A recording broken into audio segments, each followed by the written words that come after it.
প্রিয় শিক্ষার্থী, আশা করি সবাই ভালো আছো। আমি সৌমিত্র ঘরামি। আজকে তোমাদের এইচএসসি আইসিটির চ্যাপ্টার 3 করাবো। এইচএসসি আইসিটির চ্যাপ্টার 3 করাবো। হ্যাঁ, চ্যাপ্টার 3 হচ্ছে নাম্বার সিস্টেম। তো তোমাদের এখন আমি দেখাবো নাম্বার সিস্টেম মানে সংখ্যা পদ্ধতি।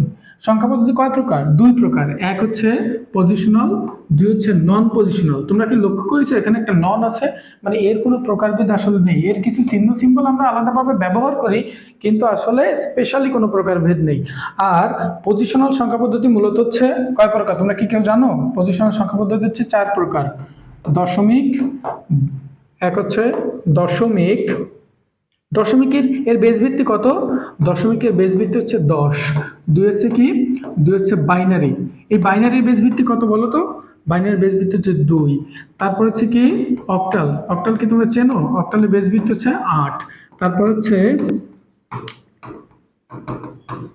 হেক্সাডেসিমেল, এর বেস ভিত্তি কত? 16। তাহলে আমি আরেকবার প্রথম থেকে বলি। সংখ্যা পদ্ধতি, সংখ্যা লিখে বা বলে প্রকাশ করার পদ্ধতিকে সংখ্যা পদ্ধতি বলে। সংখ্যা পদ্ধতি দুই প্রকার, এক হচ্ছে পজিশনাল, দুই হচ্ছে নন পজিশনাল।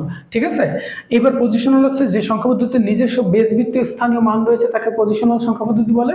যে সংখ্যা পদ্ধতির নিজস্ব বেস ভিত্তিক স্থানীয় মান নেই তাকে নন পজিশনাল সংখ্যা পদ্ধতি বলে। এবং দশমিকের এই যে বেস ভিত্তি 10, বাইনারি 2, অক্টালে 8, হেক্সাডেসিমেলে 16, এইগুলো কি? দশমিকের 10টা হচ্ছে 0 থেকে 9 পর্যন্ত। আমি একটু কালারটা একটু,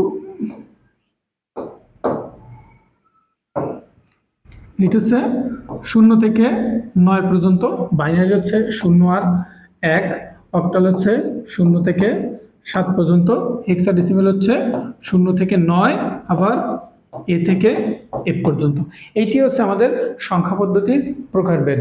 এইবার আমরা যাব এই সংখ্যা পদ্ধতির এই যে দশমিকের সংখ্যা পদ্ধতি। আমরা যে তোমাদের বললাম যে 10টা 0 থেকে 9 পর্যন্ত, এটা হচ্ছে 0, 1, 2, 3, 4, 5, 6, 7, 8, 9। যেমন আমি যদি একটা সংখ্যা লিখি, যেমন 7, 3, 4, 2, 9, তাহলে এটা দেখো কিসের মতো আছে? 0 থেকে 9 পর্যন্ত সব সংখ্যাগুলো আছে। তাহলে এইটা একটা কি সংখ্যা? এটি একটা দশমিক সংখ্যা। তারপর বাইনারি সংখ্যা কি হবে? 0 আর 1। 0 আর 1 যেমন সংখ্যাটা কেমন হতে পারে? যেমন সংখ্যাটা হতে পারে 1, 0, 1। এটা একটা কি সংখ্যা? বাইনারি সংখ্যা। হতে পারে কি? 7, 3, সরি, হতে পারে হতে পারে 1101.101। এবার তোমাদের প্রশ্ন আসতে পারে মাঝখানে তো একটা দশমিক আছে, তাহলে ওটা কি সংখ্যা?